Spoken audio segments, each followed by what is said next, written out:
तब आपको ऐसे बहुत सारे बच्चे देखने मिलेंगे। आपको मेडिकल कॉलेज में जब आप जो है आपकी ड्यूटी लगेगी, पोस्टिंग लगेगी, आपकी पीडियाट्रिक वार्ड में जरूर लगेगी, क्योंकि इंटर्नशिप का एक हिस्सा है, सब्जेक्ट है वो, ठीक।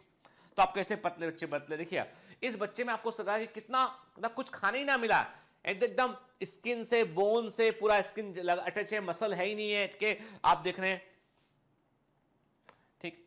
ये तस्वीर आप गौर से देखिएगा जरूर, क्या आप सुनिएगा, लेक्चर का मोस्ट इंपॉर्टेंट पार्ट है कि इस तस्वीर को गौर से देखिए। क्या आपने ऐसा सीन अपने घर के आसपास कहीं कभी सड़क जाते देखा है या नहीं देखा है कि 4-5 छोटे बच्चे हैं, एक बर्तन में कुछ रखा है, खा रहे हैं। आप देखेंगे जो स्लम एरिया है, झुग्गी झोपड़ी है, स्लम एरिया है, सड़क पे जो बच्चे हैं, जो अनाथ बच्चे हैं सड़क पे, कई सारे ऐसे बच्चे हैं सड़क पे जो दैनिक मजदूरी करने वाले लोग जो सड़क पर रहते हैं, घर नहीं इनके पास में। आपको देखो भारत में ऐसे सीन देखने के लिए आपको बहुत दूर नहीं जाना पड़ेगा, अपने मोहल्ले से बाहर निकलिए, एक आध चक्कर आसपास लगाइए अपने शहर में, आपको ऐसा कहीं ना कहीं सीन देखने मिल जाएगा। ये रियलिटी है, सच्चाई है ये। हम कितना ही कह लें शाइनिंग इंडिया बोल दें, जब तक के ये बच्चे, छोटे बच्चे जो है वो भूखे रहेंगे, जब तक भरपेट भोजन नहीं मिलेगा देश के हर नागरिक को, तब तक हम तरक्की के नाम पर केवल हम बाहरी मेकअप कर रहे हैं। होता ना मेकअप करना, कि कहीं पार्टी शार्टी में जाते थे, बाहर मेकअप वेकअप कर लिया, के चमचम चमचम बन गए एकदम के, लेकिन असलियत क्या है वो तो खुद को मालूम होती। देश के अंदर भी जो चमकता हुआ दिखाई पड़ता है, जो मुंबई में बड़ी बड़ी बिल्डिंग है, बड़ी बड़ी लाइट दिखाई पड़ती हैं, आप कभी स्लम एरिया में जाके देखिए, आपको सच्चाई वहां दिखाई पड़ेगी। ये नहीं बोलता मैं कि हमारे देश में कुछ अच्छा नहीं है, मैं हमेशा बोलता हूं कि अच्छा तो देश हमारा बहुत अच्छा है, सोने की चिड़िया रहा तब तो लोग ढूंढते इसको, यहां आते थे। हमको वापस वैसा बनाना है, हमें इन छोटे बच्चों की भूख का इलाज करना होगा, बजाय किसी बहुत बड़े प्रोजेक्ट के, मेगा प्रोजेक्ट लाने की बजाय छोटा प्रोजेक्ट पे काम करें, कोई बच्चा भूखा ना रहे हमारा, ठीक है।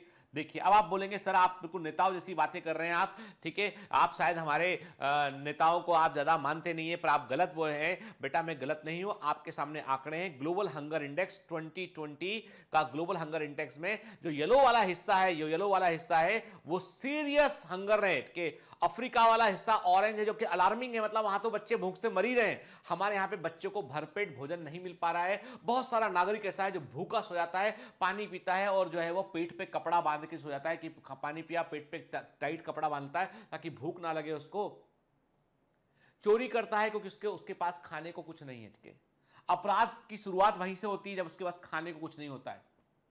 नशा करता है बच्चा कि 5 रुपए में उसको कुछ और मिलेगा नहीं खाने को, तो वो नशे की की बोतल लेता है, सिलोचन बोलता है उसको, उठ के सॉल्यूशन को, टायर जोड़ने वाला एक केमिकल होता है, उसे सूंघता रहता है बैठ के, और वो नशेड़ी बन जाता है और फिर अपराधी बन जाता है।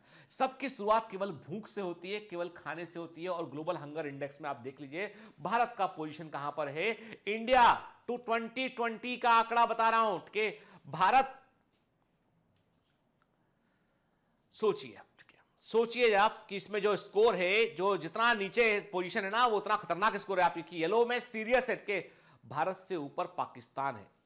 2020 का आंकड़ा, पाकिस्तान 88th रैंक है, इंडिया 94th रैंक है, और हमसे नीचे है अफगानिस्तान 99 रैंक पे, ठीक है। आप सोचिए ना, हमारा पड़ोसी देश जिसको हम कहते हैं ना, हम कहते हैं श्रीलंका, उसमें लोग भूखे नहीं है, ठीक है, मॉडरेट मॉडरेट कम भूखे हैं, ठीक है। वहां के लोग जो है पेट पे कपड़ा बांधकर पानी पीकर नहीं सोते होंगे, बहुत कम संभावना है कि नेपाल हमसे आगे है इस मामले में।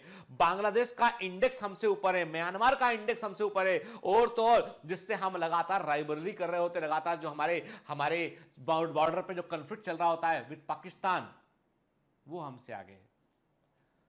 ये 2020 के आंकड़े हैं, और गूगल कर लीजिए, मैं अपने मन से नहीं बोल रहा हूं आपको, ये सब चीजें मैं सरकारी रिपोर्ट से सारी बता रहा हूं मैं। तो ग्लोबल हंगर इंडेक्स में अखबार कवर भी किए इन चीजों को, आप देखिए इंडिया जो है वो 94th पोजीशन पर है। क्या भूख का इलाज नहीं होना चाहिए? क्या लगता है आपको? क्या भूख का इलाज नहीं होना चाहिए? क्या लोगों को भूखे सोना चाहिए? नहीं ना। तो बेसिक नीड, मैं आपसे कहता हूं, भोजन का एक भी कण यदि आप छोड़ते, व्यर्थ बर्बाद करते हैं ना, आप जिस दिन बोलते हैं कि आज खाना अच्छा नहीं बना, पूरा खाना हम कचरे के डब्बे में डाल देंगे, ऐसा मत करना कभी। इस देश में बहुत सारे लोग ऐसे हैं जो एक रोटी के लिए तरस रहे हैं, बहुत लोग ऐसे हैं जो भूखे हैं। मैं नेताओं जैसी बातें नहीं कर रहा हूं, मैं संवेदनशील लोगों जैसी बातें कर रहा हूं कि संवेदना हमको न धर्म के आधार पे, ना हमारे लिए ना धर्म बड़ा होना चाहिए, ना जात पात बड़ा होना चाहिए, हमारे लिए बड़ा होना चाहिए भूख, भूख का इलाज। हमें बड़े बड़े मंदिरों, बड़े बड़े मस्जिदों, बड़े बड़े गिरजाघरों की जरूरत नहीं है। हमें बड़े अस्पताल चाहिए, हमें स्कूल चाहिए, और हमें ऐसे फूड बैंक चाहिए। हर छोटे बड़े शहर में एक फूड बैंक होना चाहिए जहाँ पे लोग अपना बचा हुआ फूड जो नहीं खाते हैं, जो खराब नहीं हुआ है, वो फूड को वहाँ पे रख सकें। और वो फूड बैंक बनाने में मेरे एक मित्र हैं जो आईएएस अफसर हैं, जो अभी जब वो कहीं पोस्टेड थे, मैं उनका नाम लेना नहीं चाहूँगा, उनसे परमिशन मैंने नहीं लिया नाम लेने का, बड़े अफसर हैं, काफ़ी बड़े अफसर हैं वो भी, वो तो मेरे बहुत अच्छे क्लोज फ्रेंड हैं वो। तो उन्होंने जहाँ वो पोस्टेड रहे, कटनी में, अलग अलग जगह पोस्टेड रहे एमपी में, उन्होंने वहाँ पे फूड बैंक बनवाया। उन्होंने ऐसे कई फूड बैंक को बनवाया उन्होंने, और ये फूड बैंक जहाँ जहाँ पोस्टेड रहा वहाँ उन्होंने भूखों के लिए कुछ ना कुछ किया। होटलों से कॉन्टेक्ट किया, कहा कि तुम्हारा जो फूड शाम को बचता है उसे फेंकना मत डस्टबिन में, हमको देना फूड को, हम गरीब लोगों तक पहुंचाएंगे फूड को। नेता नहीं है वो, सिर्फ अधिकारी हैं, उन्होंने इंस्ट्रक्शन देकर लोगों से काम कराया। वो ना करते तो भी क्या, उसका कोई रिवॉर्ड नहीं कि उनके प्रमोशन में कोई हेल्प करेगा, कुछ नहीं हेल्प करेगा, पर उनको मन में संवेदना है। खैर